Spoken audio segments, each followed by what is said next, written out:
"Hand over the keys," the man says with a gruff. Without hesitation, Martin's hand glides to the ignition, turns the key, removes it, and promptly passes it through the window to the man. Why had he done that? He hadn't even given it a second thought. Maybe he thought the hijacker would change his mind if Martin was especially agreeable and cooperative. "Get the fuck out of the car," the man says again. Without hesitation, Martin's hand glides to the handle and opens the door. He steps out of the vehicle and raises his hands in the air to show the hijacker that he is not trying anything heroic. Martin makes eye contact with Alice in the front seat. Her eyes plead with Martin to do something as the hijacker gets in the car, starts it, and adjusts the driver's seat and mirrors. Are you going to Oklahoma?" Martin asks tepidly. The man turns to look at Martin with a puzzled look on his face. That's where we're headed, and we could carpool?" Martin lowers his hands slightly.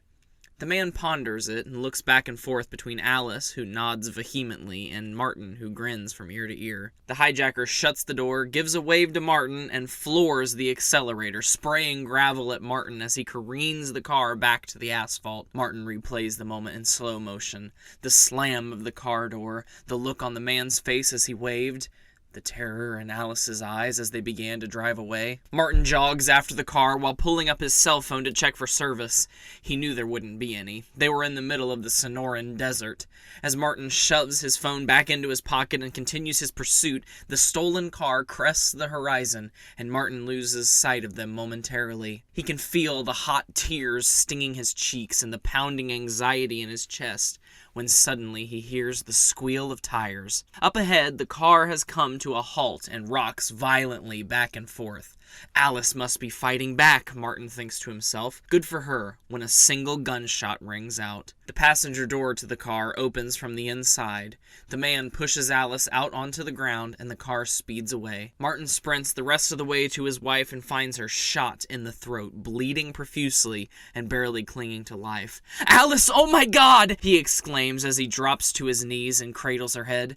He tries desperately to stop the bleeding, taking off his cardigan and attempting to make a tourniquet out of it. Alice, choking on and spitting up blood, stares into Martin's soul. "I'm so sorry, Alice, oh my God!" Martin says through his sobs. He turns Alice onto her side to help clear her mouth of blood. She spits up a big gush of her throat blood, looks right into Martin's eyes, and says breathlessly, "Why did you give him the keys?" before staring into his soul expectantly and dying right there in the Sonoran Desert on the side of Interstate 2 between mile marker 80 and 81.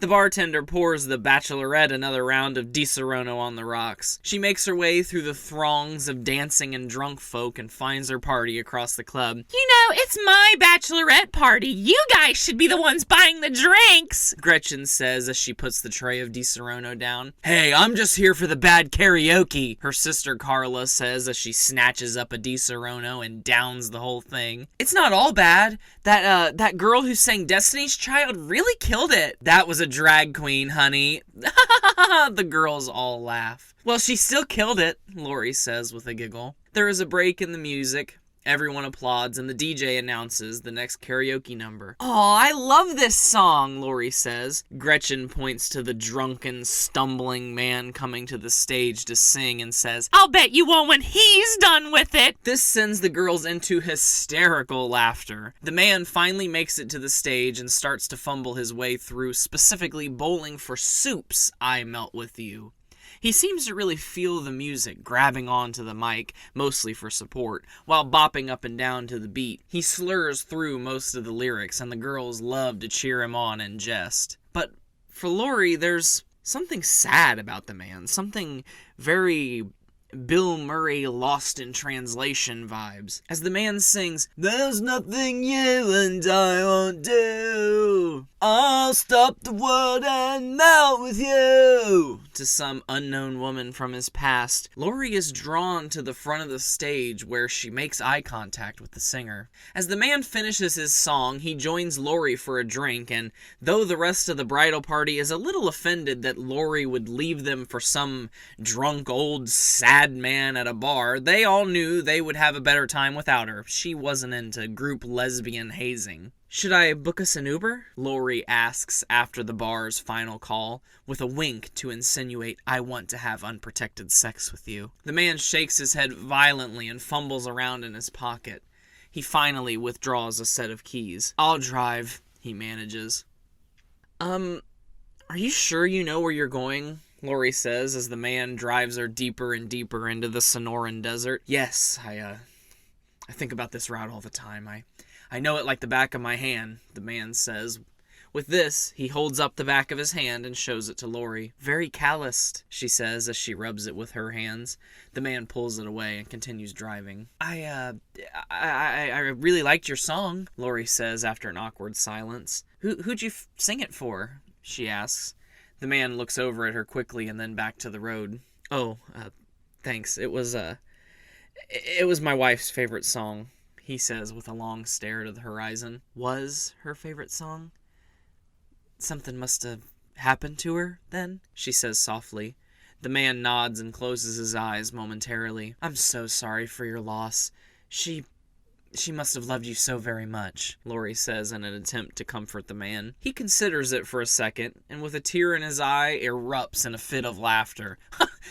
maybe at first, but she really thought I was dumber than shit, he finally manages to say through the laughter. God rest her soul, though, he says as he flips down the sun visor and removes a wallet-sized photo of his deceased wife to show Lori. She was so pretty, Lori says as she returns the photo to the man. He looks longingly at it and then puts it in his shirt pocket, closing the visor. We're almost there, he says. You'll start to see them now. Lori straightens the back of her seat up and pulls out her cell phone camera. Slowly, one by one, small roadside memorials begin to pop up along the interstate. Mile marker 72, Consuela Hernandez, August 1st, 1990 to December 5th, 2006.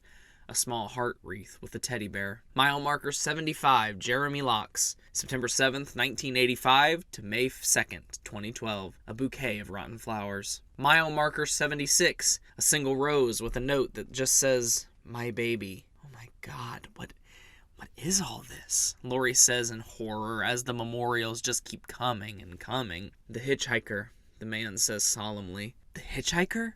Lori questions. Mile marker 79, Anton Villalobos, 1/1/2020. The man slows the car to a halt. This is where it happened, he says. Lori rolls down her window and shines her phone's flashlight onto a small wooden cross with the name Alice carved into it. The same picture the man had showed her was stapled to the top of the cross. Oh my God, your wife. Oh, Martin. Oh, I'm so sorry. This must be so awful for you, Lori says as she leans in to hug Martin around the neck. It's been a year since she died, he says. Some days are better than others. Most are hard, he says as he breaks down in tears. The two sit in silence for a moment as Martin cries out his feelings. When he's a little more composed, he begins driving down the road. We weren't the last victims, he says as he gestures to the rest of the memorials that litter the side of the highway. One after another, some mile markers with 2 memorials each. The whole highway looked like a cemetery. This is so awful. Why isn't anyone talking about this? Lori says, aghast.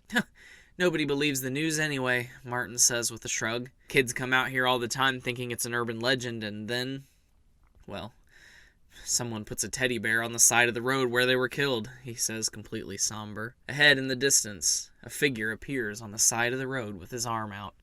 What is that? Lori asks as her heartbeat begins to race. Oh. You know, it looks like maybe somebody out here was mourning, and maybe we should stop. I mean, they might need help, Martin says with a look to Lori. Lori, completely shocked, slaps Martin's arm. Are you kidding? We're not stopping for anyone on a road known for a killer hitchhiker. Are you fucking stupid, dude? Lori, look, what if our car broke down back there? Wouldn't you want someone to stop for us because of the killer hitchhiker? Martin slows the car and puts on the hazard lights. What are you doing? What are you doing? Lori hollers. Martin rolls Lori's window down and pulls up to the man's outstretched hand. Need any help, stranger? Martin yells through the open window. The hitchhiker slowly walks to the driver's side window and raps his knuckles on it. Martin obliges and rolls the window down despite Lori's persistent no, fuck commentary. "Hand over the keys," the man says with a gruff. Without hesitation, Martin's hand glides to the ignition, turns the key, removes it, and promptly passes it through the window to the man. "Why did you do that? You didn't even give it a second thought!" Lori exclaims, now truly panicking as the man stares her down. "Get the fuck out of the car," the man says again. Without hesitation, Martin's hand glides to the handle and opens the door. He steps out of the vehicle and raises his hands in the air to show the hitchhiker that he is not trying anything heroic. Martin makes eye contact with Lori in the front seat. Her eyes plead with Martin to do something as the hitchhiker gets in the car, starts it, and adjusts the driver's seat and mirrors. You really like stealing cars and killing their owners, don't you?" Martin says timidly. The man in the car stops fiddling with the rearview mirror and tilts his head in confusion. "It's just that we saw your work on the way up here." "Lots of, lovely memorials," Martin says as he lowers his hands. Lori slowly reaches for the handle of her door, but the man grasps his sweaty hand over hers. "You're not going anywhere," he says as she screams. Without hesitation, the man floors the accelerator and careens the vehicle off into the distance. Martin springs into action immediately. He shakes off the fake drunk act and rushes to the nearby bushes where he'd already stashed an alternate set of keys days earlier. He grabs the key fob off of one of the branches and hauls ass in the direction of the car, pushing the trunk release button over and over again, hoping it will finally catch. Up ahead in the distance, just as the car is about to crest to the horizon, the light on the key fob triggers, the trunk pops open, and a chain reaction is ignited that explodes the car in a split second. The hitchhiker, the car, and, somewhat unfortunately, Lori all died in an instant. Martin falls to his knees as he watches the mushroom cloud rise toward the sky. Tears of relief stream down his face as a vision of Alice's final moments and her last words, "Why did you give him the keys?" echo in his ears. Having finally proved that giving the keys over could work after all, and finally relieved from his pain, relieved of the loss of his beloved Alice and his dignity, finally whole, Martin removes a revolver from his belt and promptly blows his brains out right there in the Sonoran Desert on the side of Interstate 2 between mile markers 90 and 91. End. Azoo!